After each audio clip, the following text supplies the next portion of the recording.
প্রতিটি গল্পের ক্ষেত্রে শুধু নয়, গল্প, কবিতা, নাটক, উপন্যাস, এই প্রতিটি ক্ষেত্রে নেট সেটে সিলেবাসের যত পার্ট আছে তোমাদের, প্রতিটা পার্টের ভেতরের ইনফরমেশনের সাথে সাথে তোমরা অবশ্যই করে গল্পের প্রথম লাইন এবং শেষ লাইন এবং এটি কার কণ্ঠে, কে বলেছে, কার মুখ দিয়ে আমরা এই লাইনটি শুনতে পাই, এগুলো কিন্তু অবশ্যই মনে রাখার চেষ্টা করবে। ঠিক আছে?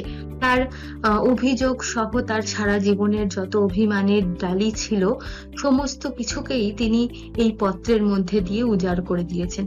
দেখো মিল কিভাবে তোমরা খুঁজে বার করবে, মনে রাখার কৌশল দেখো।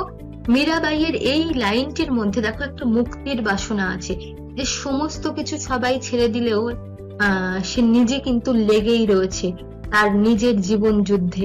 এমনকি আমরা স্ত্রীর পত্র গল্পে মৃণালকেও কিন্তু আমরা ঠিক তেমন ভাবেই পাই, সে জীবন যুদ্ধে কিন্তু একাই লড়েছে।